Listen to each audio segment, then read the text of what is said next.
Coming up on the Mindful Midlife Crisis. One of the things that we always like to understand when we talk to people is kind of where they're coming from. We all bring money mindsets into our adult lives. Of course, many of those are derived from our parents, the way that we were brought up. Some people have grown up with a real attitude of frugality and scarcity, that there's never going to be enough. You need to hold money, hold on to it tightly because it could go away. And for many folks that are second half of life now were raised by parents that may have gone through the depression with their families and stuff. So that mentality is still very, very prevalent. Others grow up with, they can get anything, they just kind of have whatever they want. Money was never an issue, or they weren't really concerned about it. So when you bring that into a marriage, or you bring it into your making your financial decisions, it can have a deep impact if you're not really aware of it. So bringing all those into that financial philosophy scale helps us understand how to counsel the families that we work with to say, here's where the disparity is, are some next steps that we could talk about that would maybe help with that. And so asking questions like, what was money like growing up? Or what was your first money memory? Opens a lot of interesting stuff.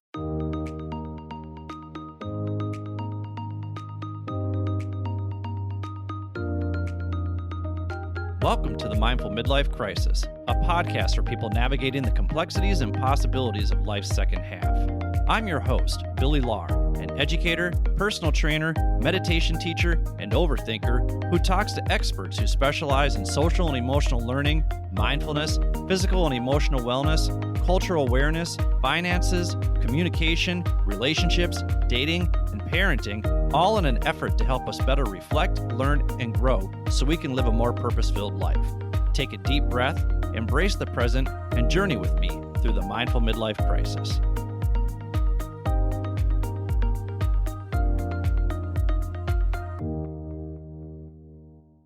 Welcome to the Mindful Midlife Crisis. I'm your host, Billy Lahr. Thank you for tuning in wherever you are. The purpose of this show is to provide a platform that gives people the space and permission to share their expertise and life experiences in order to help others navigate the complexities and possibilities of life's second half. And remember, this free and useful information is helpful to people of all ages. Wisdom isn't about one's age. Wisdom comes from our ability to reflect, learn, and grow from our own life experiences while also learning from the experiences of others, regardless of what stage of life we are in, because you just never know what life is going to throw at you. So there just might be a conversation or two from past episodes that help you feel better prepared for the challenges you might face in life or that you're facing right now, whether those challenges be your emotional, mental, and or physical health, your relationships with others, including your partner and children, your career, your finances, whatever curveballs life is throwing your way right now. Just know that you are not alone in your experience, and the conversations I'm having here are with people who have been there before and have done the research to help you navigate these situations with more awareness, openness, curiosity, and compassion so you can live a more purpose-filled life. And trust me, I take all of these conversations I'm having to heart as well, and I'm always trying to apply what I learned from these conversations to my own life, which is why I do solo episodes the first Wednesday of every month, because I like to think of this show as a running dialogue between me and you, the listener, because my hope is that you can see and hear the growth I'm making in my own life so that it inspires you to seek out the connections between our shared experiences so that you too can take intentional and inspired action.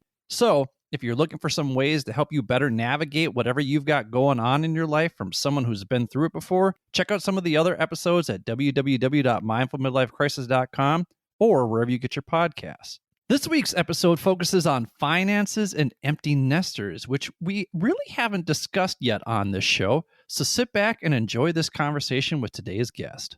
Today's guest is Matt Meline. Matt is a certified financial planner and founder and CEO of Prairie Fire Wealth Planning.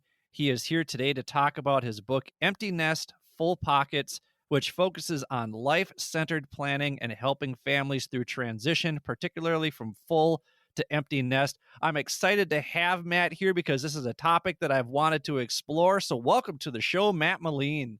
Well, thanks so much. Excited to be here. It's exciting Iowa, Minnesota crossover here. So good stuff right in the Midwest. That's right. That's right. You know, Minnesotans have jokes about Iowans that I will not tell because you're a good guy. I don't want to hurt anybody's feelings here right off the bat. Well, listen, brother, that can go both ways. So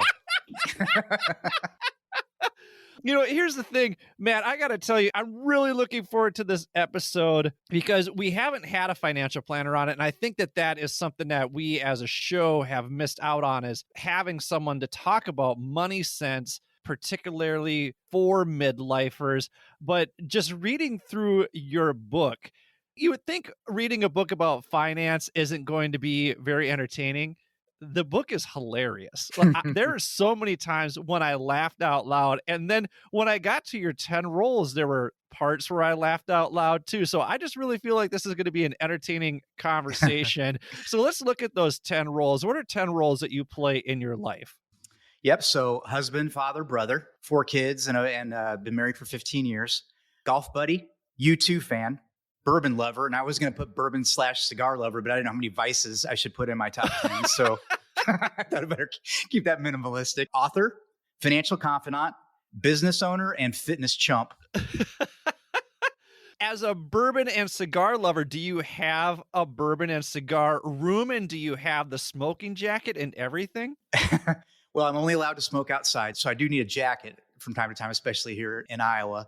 But I've just begun collecting bourbons a little bit, trying to learn more about them. I found some YouTube folks on the cigar side that I really have enjoyed learning about, those family farms and how that's created so much prosperity for so many families in Central America.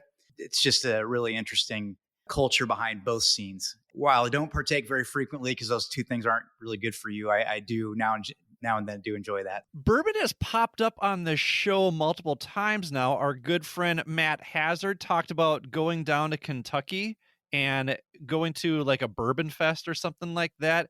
I don't know if this episode will come out before or after we talk to Eric Romanak. That episode is the Live Better, Die Slower episode. He too is a bourbon fan. So a lot of bourbon lovers here are on the show. I'm enjoying this. I'll be honest, I'm not a bourbon guy. I'm not a hard alcohol guy. I like beer. I mean, that's about as simple as I can get. Bourbon sounds to be more of a refined, acquired taste.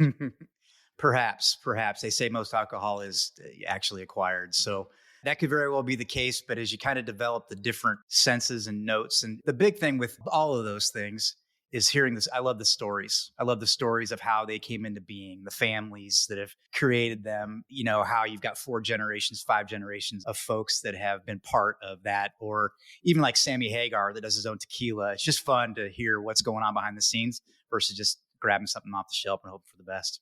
Now, you're also a U2 fan. I am a diehard Pearl Jam fan. I've seen them 49 times in 9 different countries. I'm going to go see them in St. Louis in September. That'll make number 50. How big of a U2 fan are you? So 6 times live, one of them in Minneapolis, up there near you.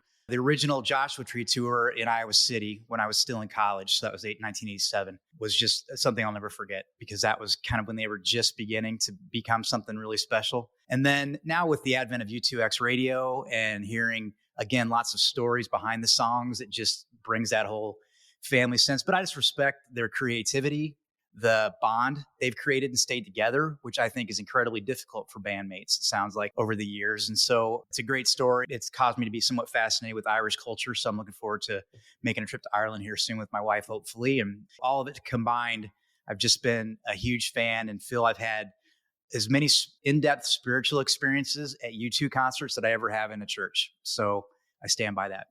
Oh, wow. And I know you have a very strong faith as well, too. So can you talk a little bit about that? Talk about these spiritual moments that you've had at U2 shows, because I know that I have had them at Pearl Jam shows as well. Yeah. So in Chicago, Vertigo tour, first encore was a song called Yahweh, and it's on the backside of How to Dismantle an Atomic Bomb. It's one of the last songs there. And it didn't play like the arrangement on the record. They came out with just Edge and Bono, and Edge had an acoustic guitar, which he rarely plays.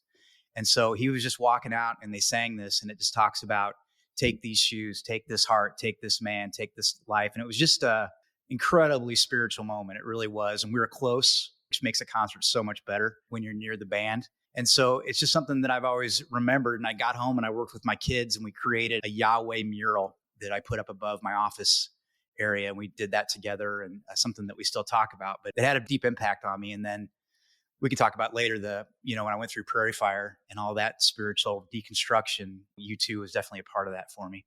Oh, that's exciting. I cannot wait to dive deeper into this. I do want to dive into this fitness chump because that is something that you were looking forward to in the second half of life. How does being a bourbon and cigar lover get in the way of you being a fitness chump, or are you a chump because of those things?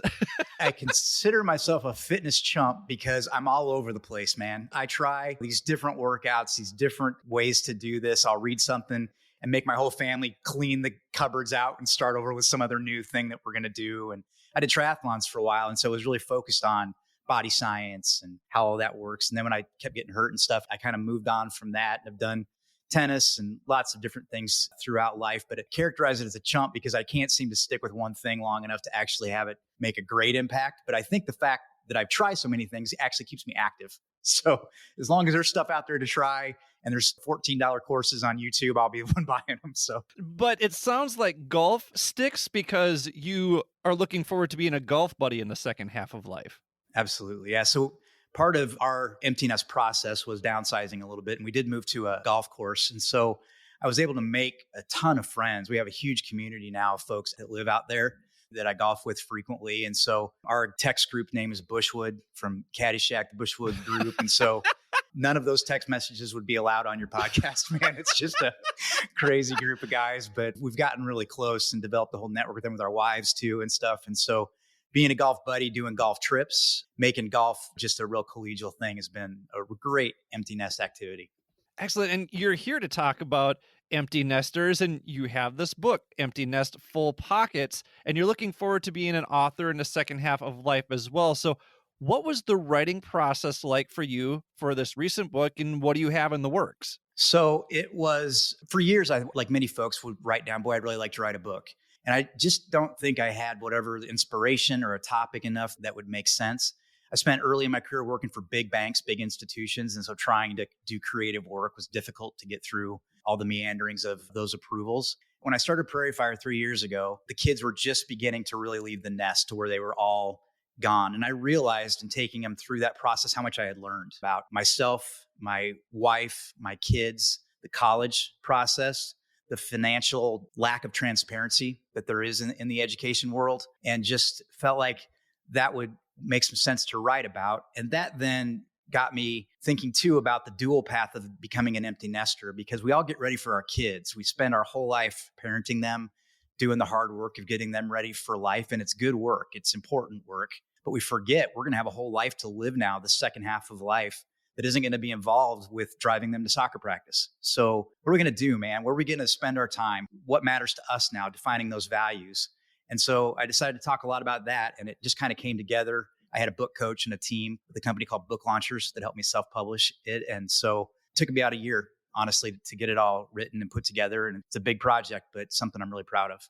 Well, it's an entertaining read, and that's what we're going to dive into here. So let's take a quick break, and when we come back, we're going to talk to Matt about his book, Empty Nest Full Pockets, and how you can navigate that empty nest lifestyle. Thank you for listening to the Mindful Midlife Crisis. Thank you for listening to the Mindful Midlife Crisis. If you're enjoying what you've heard so far, please do me a favor and hit the subscribe button. Also, giving the show a quick 5-star review with a few kind words helps others find and benefit from this podcast just like you are. Finally, please spread the wealth of free knowledge and advice in this episode by sharing it with the people in your life who may find this information and my mission to help others live a more purpose-filled life valuable. My hope is that these conversations resonate with others and inspire people to live their best lives. Thanks again. And now, back to the show. Welcome back to the Mindful Midlife Crisis. We are here with Matt Meline. Matt is a certified financial planner and founder and CEO of Prairie Fire Wealth Planning. You can go to www.pfwplanning.com. Matt is also the author of Empty Nest Full Pockets. It's a really entertaining read. And I'll tell you what, I'm not a parent. We all know that if we listen to this show. And even still, I am thoroughly enjoying this book, Empty Nest Full Pockets, because it's full of hilarious and entertaining anecdotes about your own empty nest journey and all the roller coaster emotions that come with being a parent of teenagers who are about to embark on their first real dose of freedom. And so I want to start with this idea of the tug of war that you talk about, because I imagine the financial piece is tangible in a sense, but the emotional piece is kind of the silent predator for a lot of parents. So, talk about what you mean by the tug of war here and what that looked like for you. Sure. So as you parents, you hang on tight. You're doing a lot of work, especially when they're young kids and they need you. So as they grow and mature, get into high school, junior high, start to drive, their need and want for independence can come in direct conflict with your wanting to hang on to them and either control their life or just be part of it in many ways. And frankly, you can feel betrayed because here this little shit that you've raised and worked so hard for now doesn't want anything to do with you. The last thing they want to do is spend time with you. I mean, it's cruel. And so at first I was just mad. I'm just like, what is going on? You know, my son, Matt Jr., was embarking on his life. He had his car and I just never saw him. You're trying to create these moments of spending time with them. You're trying to interact with their friends and be cool. Well, you're not cool. They don't want to spend time with you, but they still need you. The big challenge I had, and I went to see a counselor friend of mine and just said, I'm really having trouble with this. I'm really upset. I don't feel like they appreciate what we've done. I don't feel like they care about us anymore and just being a selfish little baby, frankly. And he said, well, you know, Matt, the only reason that they can do that and they can be independent like that is because you've done a good job as a father. You've been doing what you had to do to get them ready. And man, that really helped me. And so I just looked at it from a different lens then of this is the next stage of the work that we have to do with them. So there's that tug of war of independence, of them wanting to be their own person. And there's a tug of war of you wanting to hang on as best you can. But once again, you got to be thinking about what's your life going to look like now.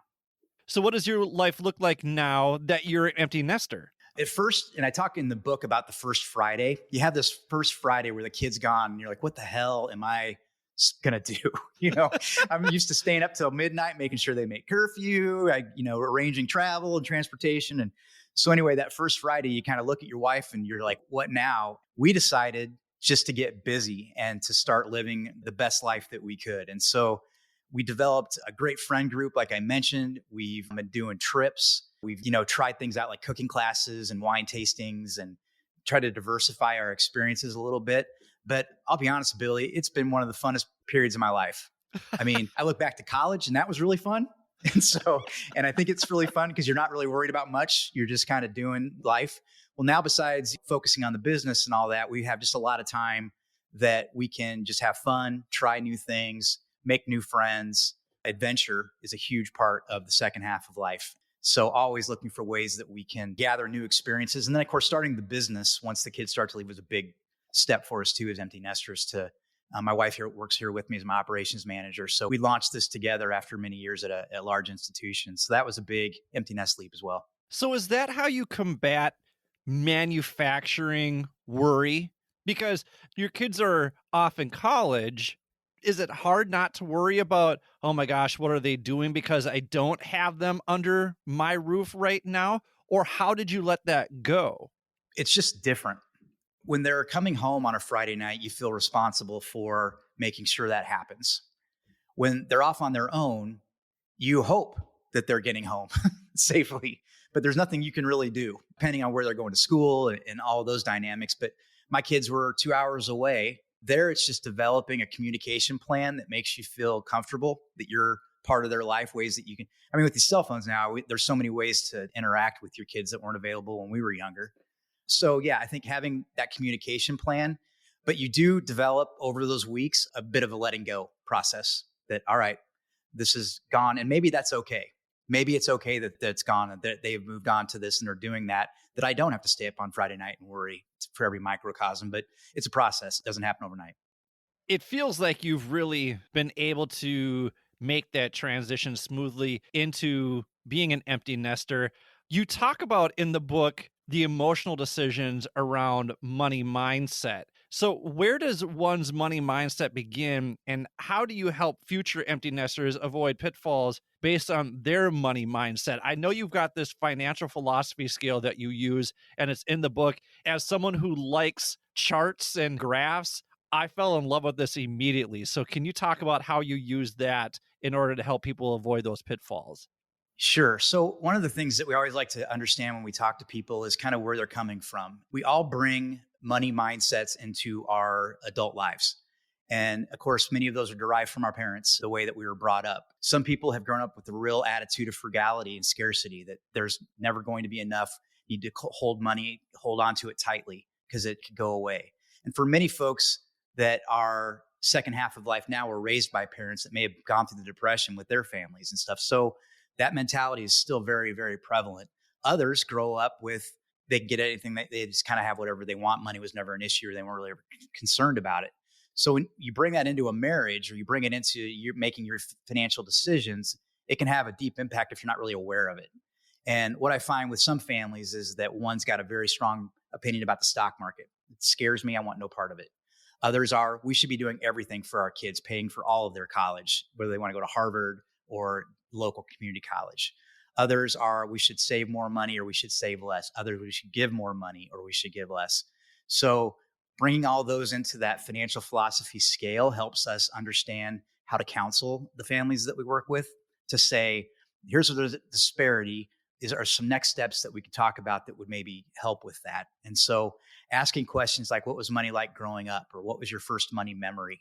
Opens a lot of interesting stuff. I'll just share this story. I had a client, she shared how they never had any milk at their home. They just couldn't afford it. And so she now distributes milk into her community on Sunday nights because she wants no one to have to go through that.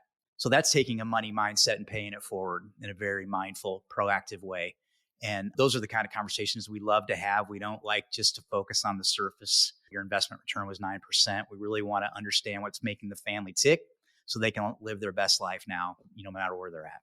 A good companion episode for people who are interested in learning more about this is the Jordan Harbinger podcast, one of my favorite shows. Episode 712 with Brad Klontz, he talks about harnessing the power of financial psychology. And it talks a lot about that money mindset. And he also talks about how a lot of what our mindset around money derives from our parents and how we saw them manage money too. So I'm going to challenge you here a bit. Is there a money mindset that you try and help parents gravitate towards? Or are you able to say, all right, you're definitely a spender here. So let's make this work the way that your budget here. You're an oversaver. So let's find out, hey, what are you willing to do here with your money? How are we able to maximize it because you're not investing or something like that? Do you have a money mindset that you're trying to help them get to? I do. And I think it comes a lot from my money mindset.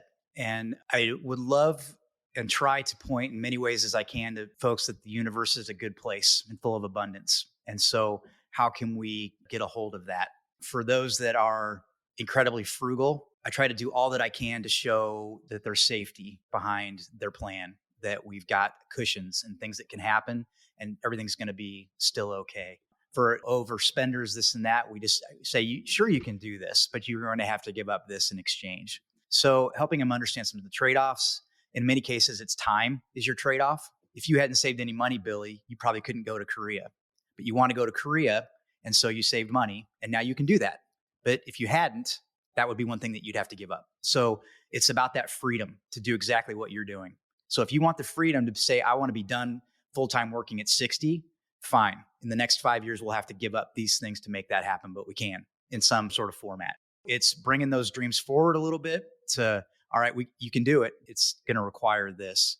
I really do try to bring more of a sense of abundance because in my mindset, that's kind of the prairie fire philosophy. We're burning away the old, making room for new growth. And so helping them find ways to get into that, it could take years, but it's good work. Well, you just mentioned the prairie fire philosophy, and you have a story about where that title comes from. So can you talk about that? Somewhere about the time the kids were beginning to leave, he was a spiritual director of mine, and he brought to me the opportunity to join this class called Prairie Fire. And it was a 2-year class with about 25, 30 folks, all pretty much close to the second half of life or in that range. And it was really about exploration and discovery, certainly on the spiritual side. But what we really took from it was ways to become a deeper listener and to understand some of the messages that we might still be living from. These aren't financial messages, but life messages maybe that weren't doing us any good. For me, it was the whole God is going to smite and smote me for being a bourbon and cigar lover, just making me live with a bunch of fear. And that's something that you bring into adulthood if it's something that you had when you were a kid. Breaking all that apart, deconstructing all that, understanding and finding belief that the universe is a good place and that God is around but always changing. And so the prairie fire metaphor for the Midwesterners here is that prairie fire burns away old stuff so it makes room for new growth. I was so impacted by that class, and we finished it with what was called a rule of life project. And so, how do you want to live your life now? How do you want your life to be? What do you want to be focused on? And it was doing that project that got me the courage to open my own business and to take that launch. And so, with their permission, they let me use the moniker Prairie Fire for it. This financial planning feels almost more altruistic than it does money making. Do you see it that way? Like the way you describe it feels philanthropic. I mean, obviously you're providing a service, but for you, it sounds like it goes deeper. Yeah, I wouldn't compare myself to other folks but it does feel like a calling to me in some ways that I'm able to interact with these families. And I do have to get down to the nuts and bolts and the charts and the graphs and the importance of a good balanced portfolio, a good plan, doing the math and all the work that goes into that is really, really important and table stakes. But getting into our families' lives in a way that makes them appreciate my advice coming from the heart versus just the head is where I think we're different. That's just my take on it. There's a million ways to skin the cat as a financial planner. That altruistic side is just something that's really I'm passionate about. And so it ends up kind of bubbling up in the work that we do. Now, Billy, not everybody likes that. Not everybody wants the touchy feely and stuff. So, I have to modify my approach as needed. You talked about, getting into the nuts and bolts and using some of the tools. You have this fiscalosophy tool. Can you talk about more? What does that look like? How do you use that with people? Yeah, so we've got 10 categories of different things from debt to savings to taking care of children to philanthropy, all those areas. And we ask each spouse and or individual to rate on a scale of 5 to 10 how they feel like they're doing and how do they feel about each of those categories. So like the stock market, I'm scared to death of it or I can't put enough money into it. Well, then where do you feel like you're at? I've got too much in the market or I don't. Debt, I feel like you need a little bit of debt to make life go round or I'm a completely debt averse. Well, where do you feel like you're at right now? I've got too much debt. So contrasting those things in all of those areas allows us to then diagnose and say, all right, well, if you feel like you have too much debt, here's the next 3 things that we need to do to remedy that. Again, what are we going to give up? What can we accelerate? Where can we get some little victories along the way? All those kind of things. So that tool is really helpful. And then I also use something called the return on life scale. And that basically says, how do you feel like you're living your life in these different areas around health, career, travel, home? Because for a lot of empty nesters, how they're going to deal with their house is a big, big question. What we're going to relocate, are we going to downsize, are we going to sell, all of that stuff. So it all comes together to help them live the best life they can, no matter where they're at financially. Do you see a difference in generational mindsets around money from baby boomers to Gen X to millennials to Gen Z? Maybe you're not working with that young of a group just yet, but we're looking at things like cryptocurrency and Bitcoin and what have you. So people's, I guess, money making opportunities are different. And I'm not getting into cryptocurrency because I don't know anything about it. And it seems in flux all the time. But younger generations might be more willing to take that risk. Are you seeing a difference in the mindset from generation to generation? Are younger generations bucking their boomer parent advice or are they following along with it? I actually see, and I'll go to below Gen X. So let's say people in their 30s, that they are very good savers, very interested in financial advice. And I think they've seen their boomer parents struggle a little bit to maybe not retire on their own terms, or maybe they weren't good savers when they're young and they get real busy saving when they turn 50. So I am seeing that group be pretty good savers, asking good questions, making pretty good decisions. Now, in the midst of all that, there's all these new vehicles to invest. And COVID brought to everybody got bored. And so tried all these Robinhoods and these technology stocks and memes and crypto and all that. And so it's still a wild west a little bit. People made a lot of money out of it. People all, lost a lot as well. The exponential technologies and things that are coming are going to change the investment landscape dramatically. I have no doubt. Which ones those will be, maybe you and I can both remember when Amazon was around in the year 2000. Who knew? They were just selling books, what they were going to do. Well, that's how crypto feels to this generation, is that crypto is the future. All we need to figure out is which part of it's going to win. Is it going to be the blockchain? Is it going to be Bitcoin? Is it going to be Ethereum? So that's what I feel like is happening in the marketplace, is that people know that there's going to be a sea change in the way money is handled. And so how can they benefit from that long term? The Bitcoin believers, man, they are as hardcore as any religious fundamentalist you'll ever meet, man. They will go to their grave with the beauty of Bitcoin. So follow them all on Twitter because I find it fascinating to see their conviction and their belief. But the boomers were a little bit more free to spend, free living. Let's not worry about it. It's all going to take care of itself. And the millennials, Gen Y, some of those folks are being a little bit more proactive because many of them, they want a different life than their parents had.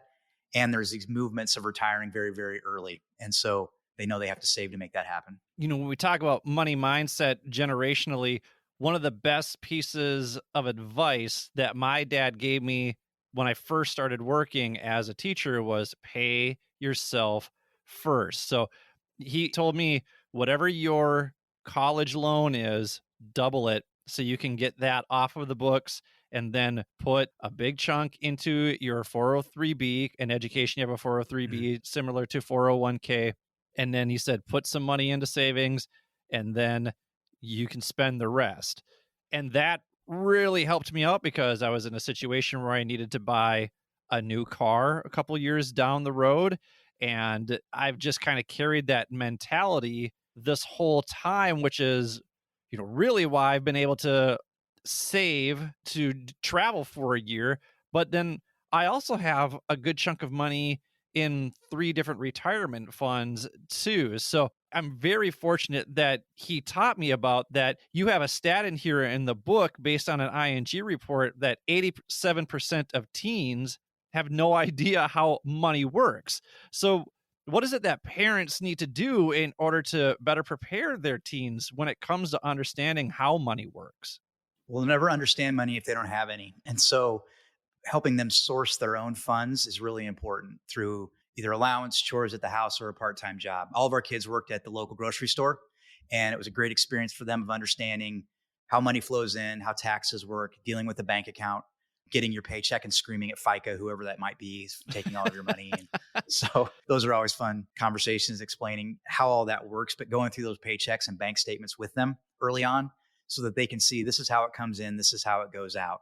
If I'm willing to defer, like your father mentioned and my grandpa taught me, 10 cents of every dollar, making that in a spot where I can't necessarily get to it as easily so that I have more for things that I want to do later, are just basic lessons. But it just seems like the high school system, they teach them economics and things like that, but personal finance. And I do think this is getting better. I do think that the schools are starting to do a better job of this, but they get to college and they have some money, maybe $600 saved, and they burn it because they don't really understand what they're expected to pay for, what mom and dad are going to pay for. So developing those expectations before they leave, letting them understand what a budget was. So my dad taught me when I was in college, my freshman year, I went to school in Oklahoma and played tennis. I got $40 a week from what I'd saved. Halfway through the semester, it was gone. We had to renegotiate our contracts. So anyway, I give you that lesson to say, get them on a plan and monitor the plan, because just like a planner would monitor your financial plan, we need to help them. They need our input. Your role changes from being an on-hand parent to really a mentor and a partner. If you can walk along with them without judgment, so this is how these things are going to work, give them some opportunities to make some money and then spend it the way that they want to, even if you don't think it's the best thing. Again, being that partner versus this isn't going to fly, with some balance. In that interview that Brad Klontz did with Jordan Harbinger, he talked about some of the qualities that rich people have is that they're not spending, they're actually really, really good savers, but then they also invest in financial planners because poor people can't invest in financial planners, that they then, in a sense, don't know how to manage their money, so that when they do come into money, they don't know how to spend that responsibly. So if you're working with someone from a low income family, how do you have that conversation to teach them how to manage their money responsibly? Real similar to how you teach your children. We take them through a process called the 3 buckets of money. And so you develop a safety bucket that gives you your savings and your cash that you can access for whatever happens in life, which we all know are immediate. And then that middle term bucket, which we call the lifestyle bucket, which is designed to support whatever you want to do, like a moving to Korea for a year or something fun, or buying a car or your next house, whatever. But that's money that you can invest, not just save, so you can get some growth inside of that account. And then your aspirational stuff is ways that you want to improve your lifestyle. So that is your long-term, your 401ks and retirements. But it can also be other styles of investments or accounts as well that you've set aside for something big that you want to do down the road. So retirement could take 30 years now, at least. So that's a big savings. College can cost 300 grand. That is a big chunk. Getting those buckets balanced. I used to teach personal finance classes at the Polk County Jail. A lot of those folks, they just didn't really know where they were. They don't know who they owe. They don't know what their credit score is. So giving them the fundamentals to get that basic framework built, and then to say, first thing we're going to do is build you a safety bucket, and we're going to put it in a CD so you can't get to it. So it's going to be there, help it grow, get used to saving money a little bit here and there. Then we move on to the next bucket. What I see in like 401k plans that I work with and things like that is they'll throw some money into a 401k plan, but not have $10 in a savings account. Something happens then with their child, they got to take all that money out of the 401k and take all the taxes and penalties. And so finding that balance is a great place to start for people that aren't used to, handling financial matters. Well, let's do this. Let's take a quick break. And then when we come back, we're going to do a deeper dive with Matt into how to pay for college and what that will look like as an empty nester. Thank you for listening to the Mindful Midlife Crisis. Thank you for listening to the Mindful Midlife Crisis. New episodes come out every Wednesday to help you get over the midweek hump. If you'd like to contact me, or if you have suggestions about what you'd like to hear on the show, visit www.mindfulmidlifecrisis.com and click Contact Us. While you're there, don't forget to sign up for the newsletter to get free weekly meditations as well as free resources from our Reflect, Learn, Grow program. You can also click on the show notes for links to the articles and resources we reference throughout the show. If you want to check out my worldly adventures, follow me on Instagram at mindful_midlife_crisis. My hope is that my trials, tribulations, and successes will inspire you to take intentional action to live a more purpose-filled life. And while you're at it, remember to show yourself some love every now and then, too. Thanks again. And now, back to the show. Welcome back to the Mindful Midlife Crisis. We are here with Matt Meline. Matt, again, is a certified financial planner. He's the founder, CEO of Prairie Fire Wealth Planning. Go to www.pfwplanning.com if you want to get in contact with Matt. Maybe get some financial planning of your own. Maybe you have a child going to college here before too long and you want to make a plan. Let me tell you what. If you need to make a plan in order to help your children afford college, Matt is the guy to talk to, because Matt had not just 1, 2, 3, but 4 children in college at the same time. At the same time, 4 children in college. Matt, I can only imagine the financial planning that this required. So talk about how this experience gave you insight into guiding parents who are paying for their child's college. I don't know if your camera picks up these gray hairs that well, I did like in the book temples. When you said when the last child graduated from college, you said, I'm not going to go into the celebration, but there was wine involved. There's the first Friday and there's the last Friday. So, and then there was Freaky Friday, I suppose, there buddy. too. Yeah. Yeah. Well, so we have a blended family and the kids are all in the same kind of age demographic, and there's twins in there. My son was a senior when the twins became freshmen, and then my daughter was a junior. So they were all 4 jointly Iowa and Iowa State at the same time. And so I knew, just putting it to paper and being a financial advisor, I worked on that stuff a little bit beforehand and realized what the outflow is going to look like. We're all in there together. So we learned a lot. I learned a ton from that experience that I didn't know, and I'm in the business. And so that's one of the impetuses for writing the book too, is just to open up some of the things that a lot of parents don't know about. You said here that you were looking at college as a buyer's market, so you wanted to help your kids pay less for the same school, and you said it's quite a racket. What do you mean by that? So I'm not knocking the educational system. The way that it's paid for is very wonky, and is every student pays a different price for the same education, depending on a myriad of things based on the way they fill out their financial aid forms, where they maybe went to high school, what scholarships they have access to. But financial aid can be appealed. You can use contrasting schools' offers to better your offer at another school. You can make your child very marketable based on their academic histories and things like that. There was just a lot I didn't know, and aid and things that were out there and available that I wasn't aware of. And there's so many great values in private schools that will match, in many cases, the same cost as an in-state public school. Now, that's by no means a blanket statement, always the truth, but there are generous schools out there that want your kid and they'll pay to have them go there. And so better understanding that process would have helped me a lot. Being a divorced parent, there's a lot of nuances to the financial aid system as well that are worth learning about. That's what we try to do now. We take parents through a college pre-approval process that works just like a mortgage pre-approval, not just like it, but similar in concept. And so it basically shows what you can afford based on what's saved, your income, what the child may or may not contribute, and then how much in student loans they may or may not leave school with. Then based on their major, can they afford that student loan payment? So it's a family conversation, family discussion. And then we can plug schools in that may or may not work and see how they look and how generous they may be on their financial aid packages. Now that your children have all graduated from college, have you sat down with them and said, okay, let's talk about the loan payment plan? Because especially now, loan payments are a huge chunk of the paycheck. How do you have that conversation? Or are you like, hey, you're adults now, you're taking care of this? Once again, I think there's a balance to be struck there because you know things that they don't. You've experienced things that they haven't, and that will always be the case.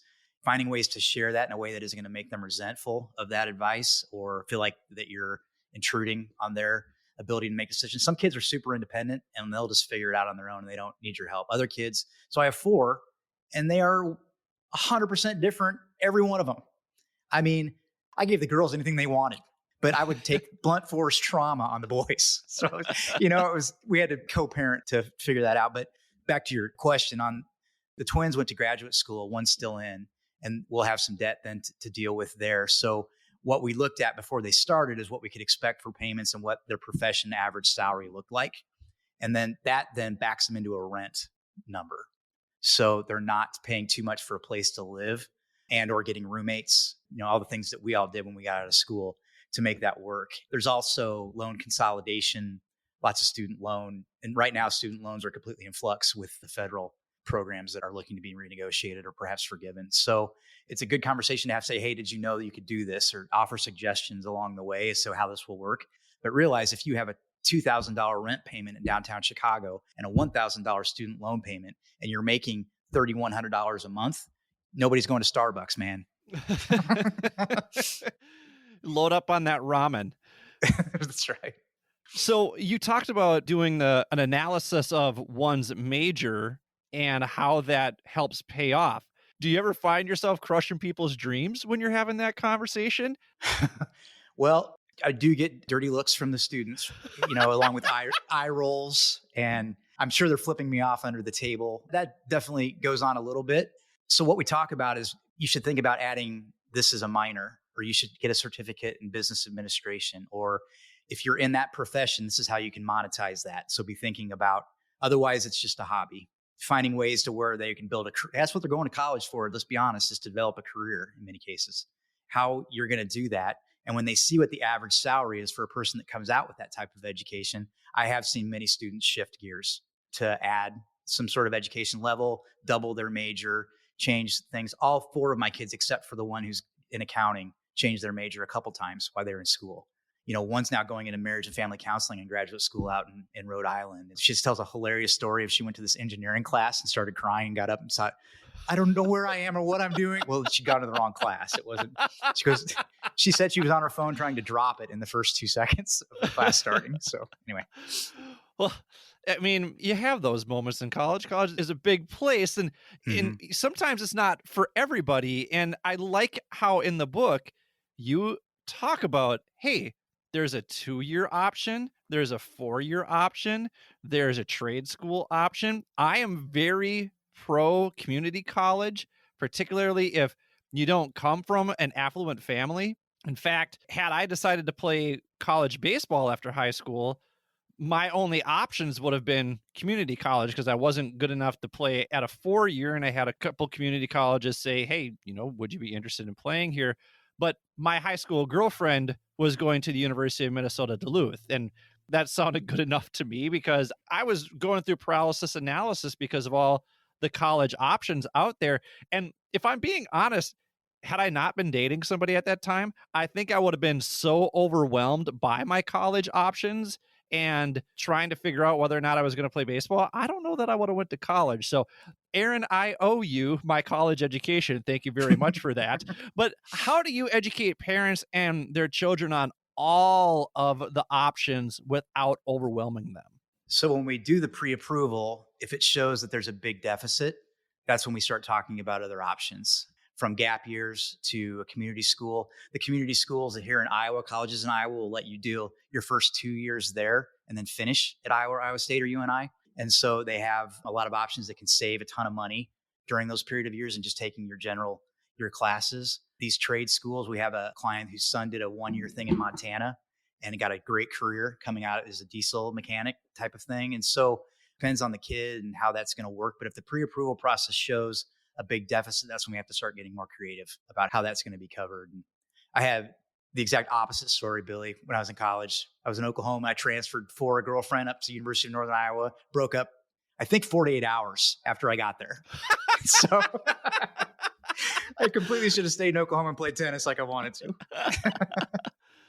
So I'll get you out of here on this. Not only does the book deal with the emotions of financing a college-bound teen, but it also addresses the emotions of being an empty nester.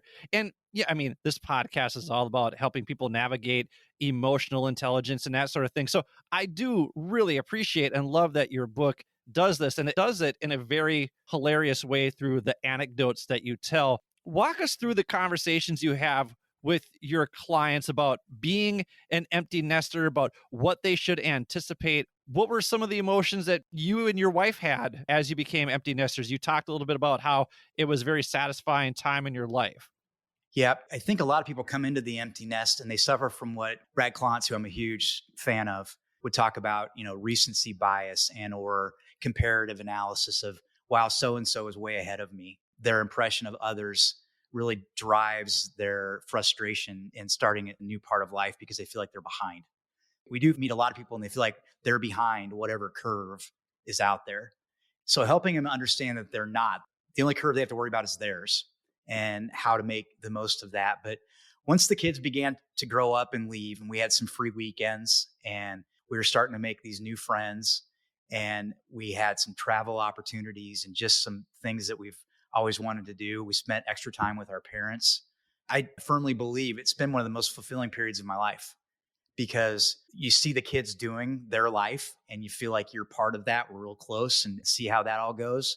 You get to throw your elbows a little bit and try new things. Like starting the business was a big thing for me. Writing the book, another thing that I had out there that, when you're full-time parenting, it's really hard to find time to do that. But when you're an empty nester, you have some blocks of time where you can do some of the things that you've always thought about doing. People take up all kinds of artistic things. Guys start fishing. They buy a kayak. We have plenty of boat fights in here about if we're going to buy a boat or not, the empty nesters, because that seems to be a common family concern. And so it's just fun stuff like that. It's living your best life that you can with the resources that you have and not coming into midlife and post midlife feeling I'm way behind or I've made all these mistakes. And let's just take a look at where you're at today and get to work. There's no looking back. Well, it almost feels like the midlife crisis is then shortly followed by the empty nester crisis, but you're crushing it. Do you ever find that you run into parents who have an unhealthy enmeshment with their children? And how do you have that conversation? Because I don't imagine it would go over well for you to say, I think you need to do some therapy so you can get through this loss of your child because you're clearly enmeshed with this relationship. So how do you help them with that? Or is that not your cup of tea? Is that not your profession? It's not. And I think a lot of people, they'll recognize it on their own that there's those kind of things going on. We always offer to help wherever we can, and then make sure to be careful to say we're not experts. Like in the state of Iowa, if you have a 401k plan and you don't want your wife to be the beneficiary or your husband to be the beneficiary, they have to agree. So I always follow that up with, and we don't do marriage counseling. So.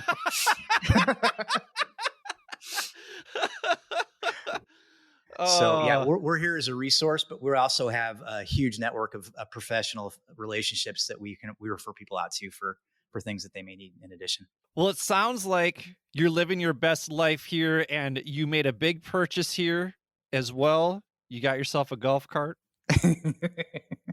So the funny story is, Billy, we bought this house. We hadn't closed. So before we actually moved in, I had the golf cart delivered. I had to keep it in a shed because we got it 2 days before we actually owned the house. So my wife always jokes that he bought the golf cart before we even bought a sofa for the place. So yeah. Listen, you can't be a golf buddy if you don't have your own golf cart, right? I mean, that's just going to draw friends to you immediately, right? Well, they always have somebody to ride with. Yeah. So it's it does make it easier, and we live right on there. So it's easy to traverse and get out for just a few holes here and there. And again, our whole social crew is out there. So we spend a lot of time with our friends and family out there. And not everybody in the family likes to golf, but I force them all to try it anyway. Well, Matt, it's really been a pleasure talking to you here today. If you are interested in getting that book, we're going to link it in the show notes. Matt's going to give it away for free. Look at that. He's already offering you some help. I can't recommend the book enough. It really is a funny, anecdotal book with a lot of practical tips. There are charts in it for people like me who like stuff like that. If you want to get in contact with Matt, go to www.pfwplanning.com. Send him a message through there. Matt, thank you so much for sharing that financial advice with us. Well, Billy, I thank you so much for having me. I've enjoyed learning about your project here and all the things that you've got going on. And boy, I just can't wish you the best for your adventure to Korea and all the things that are going on in your life. It's really exciting and brave. I appreciate that. Thank you very much. Hey, if you enjoyed this week's episode, be sure to look in the show notes for all of Matt's contact information. Don't forget to subscribe to the show wherever you get your podcasts. If you're an Apple listener, you can do that by clicking the plus sign in the upper right-hand corner. Also, please do me a favor and leave a 5-star review with a few kind words. Or if you're a Spotify listener, click those 5 stars under the show art after you click the follow button. If you'd like to share your thoughts on this week's episode, you can find all of my contact information in the show notes as well. Feel free to email me your takeaways from this conversation at mindfulmidlifecrisis@gmail.com. You can also follow me and DM me on Instagram at mindful_midlife_crisis. You can find me on LinkedIn at Billy Lahr, that's Lahr, or you can send me a message through the contact page at www.mindfulmidlifecrisis.com. While you're there, feel free to sign up for the newsletter so you can get access to the free meditations I send out every Sunday. Finally, I know Matt and I would greatly appreciate it if you would share this episode with the people in your life who may benefit from Matt's expertise and life experiences. Remember, the purpose of this show is to help you navigate the complexities and possibilities of life's second half, and I hope this conversation provides some insight that will help you reflect, learn, and grow so you can live a more purpose-filled life. So for Matt, this is Billy. Thank you for listening to the Mindful Midlife Crisis. May you feel happy, healthy, and loved. Take care, friends.